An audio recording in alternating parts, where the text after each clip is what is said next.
Sabrina Carpenter, Dumb and Poetic. Let's talk about it. Curtindo um podcast, né?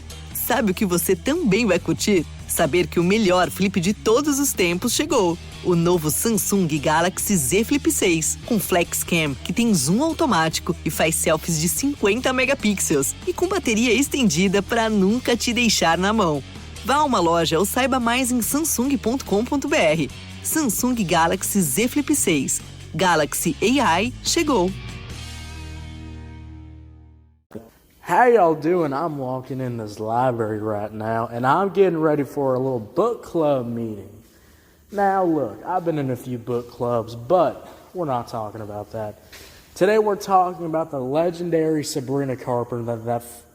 Sabrina Carpenter's new album, Short and Sweet. It came out, finally came out. I mean, Lord mighty, I'm so glad it finally came out. I've been waiting on this album. And to be honest with you guys, Dumb and Poetic is actually like one of the few like later half tracks of the album. And it really does give that feeling of being kind of a later track off the album. It's a little bit more somber, a little bit more sad feeling, a little bit more emotional here, really going to get you in your feels, etc. And also, hey, we're going to be doing a romance book trope tier list. If you read romance books, which if you probably do, let's be honest, who doesn't? I mean, they're good books. Well, my ex-wife, she'll be here in a minute. She'll be sitting here, while I'm talking about these romance tropes. But we're also going to be talking about Sabrina Carpenter's new song, and that is Dumb and Poetic.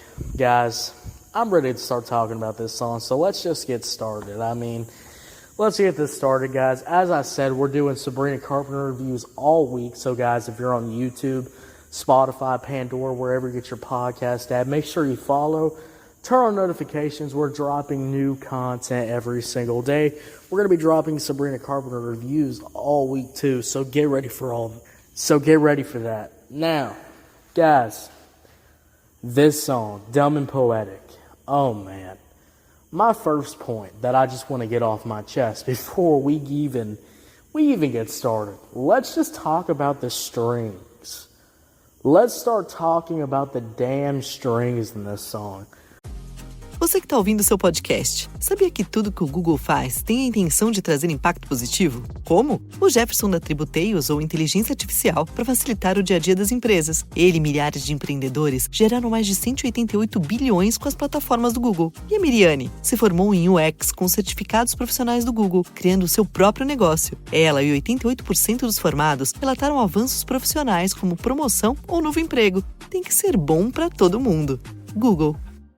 Forgive me for already cussing in the first couple of minutes of this review. But I'm going to tell y'all something. These strings are absolutely will knock your socks off. I mean, these strings will make you feel like you're going to heaven. These strings will make you feel like you're eating a granny fresh baked apple pot pie that is sitting on the window right now as I'm talking about this song. Because let me tell y'all something. These strings are absolutely insane. And you know what these strings do remind me of? Guys, not to sound a little crude here, but I will be honest though. Strings to me feel like that best friend.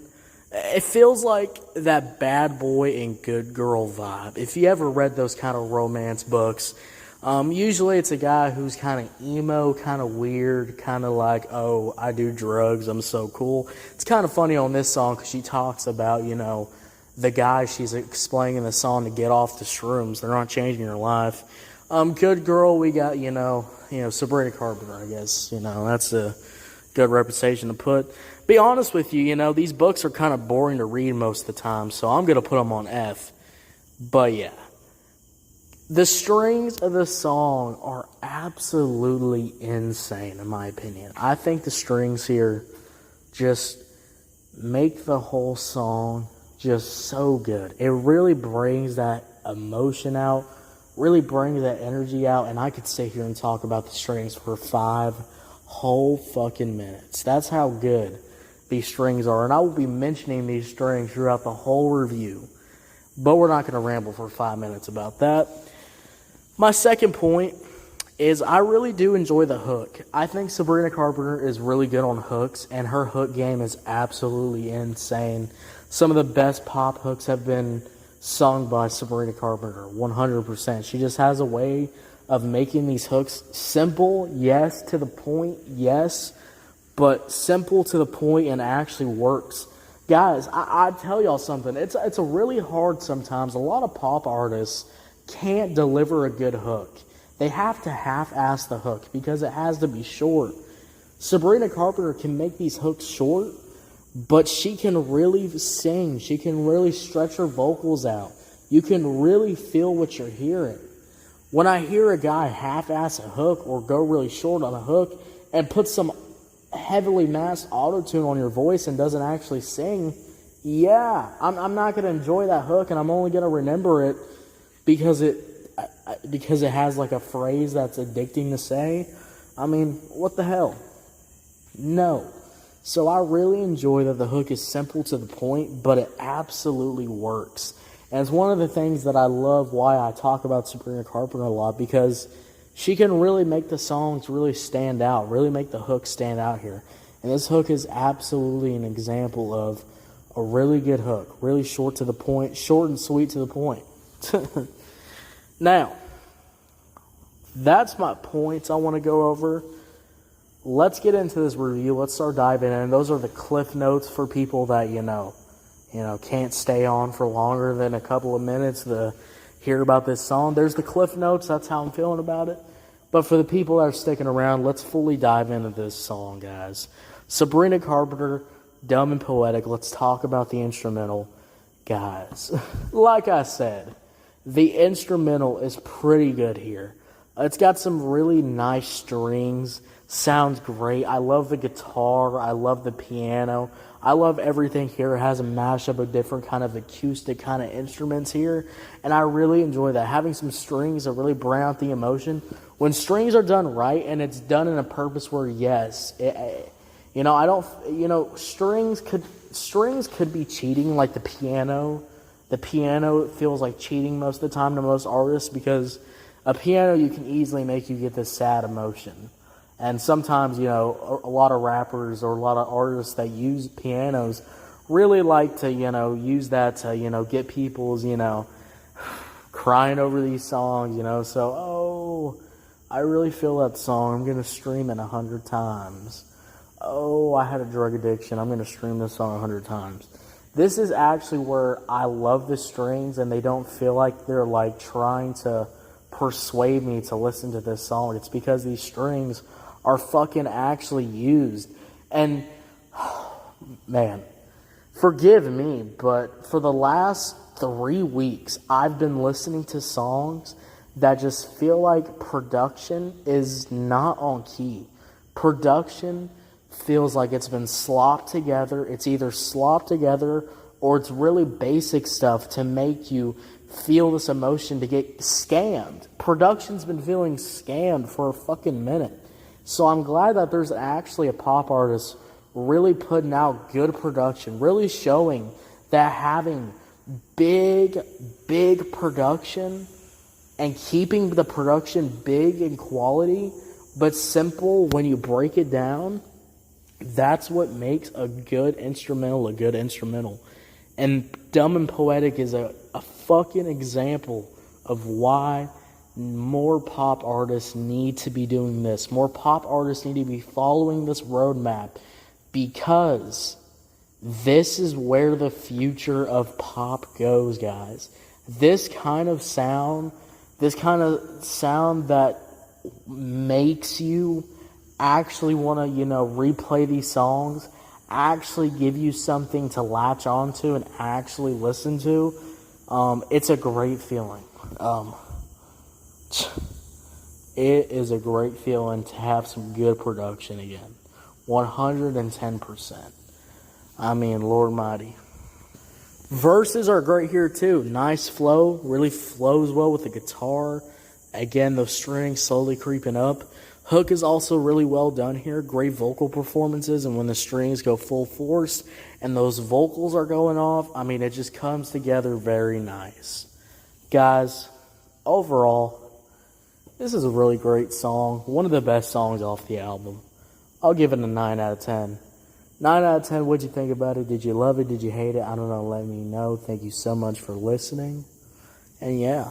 Now that I got a crowd with me, all right, now I got a couple of my ex-wife here. Let's keep going over. Let's finish out this tier list. I really got to rank this to y'all. All right, Drunken Hookup. This is an okay plot device, but honestly, most of the time, this plot device just feels kind of weird. It feels kind of, I don't know, treading on the line of being kind of a little too weird for me. So that's going on F2. BDSM, F. I don't.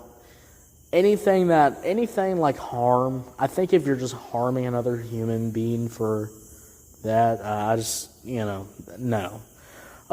Best friend's brother. This is always kind of disgusting, and I don't know why this is a big thing in romance novels.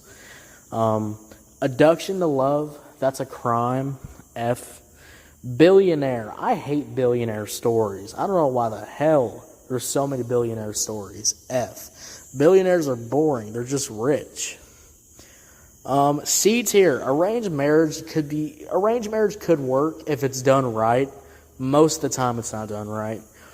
Forbidden love is another example of it could be done right, but a lot of forbidden love stories are kind of weird. Like dating Bigfoot or something. It's like, okay, this is not really forbidden love. This is more like, what the fuck are we on? Fake relationship. Fake relationship is okay, again, if it's done right, because fake relationship's a little bit too on the nose. Like, I can really, figure out what's going to happen really quick.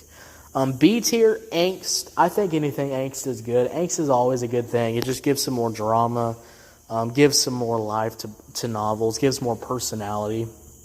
Friends to lovers. Friends to lovers is always a common trope, but I think there's a reason why it's a B tier common trope. Fairy tale. Fairy tale is actually really fun. A lot of great romance novels do fairy tale stuff, and it's really cute. Enemies to lovers, to be honest with y'all. Enemies to lovers, sometimes it works. I think it works. It works really well, but there is some times where I'm like, can there just be any other romance than hating each other and then loving each other the next minute? Like, Lord. S tier, slow burn will always be an S tier, just genre. Slow burn's really good. Banter, guys. I would love to be laughing in my books. I don't know about y'all, but I love laughing. I like reacting to what's being said, especially on audiobook. I think audiobooks are so fun because you can react to what you're hearing. I love that. Second chance love is also a fire trope too. There's my tier list.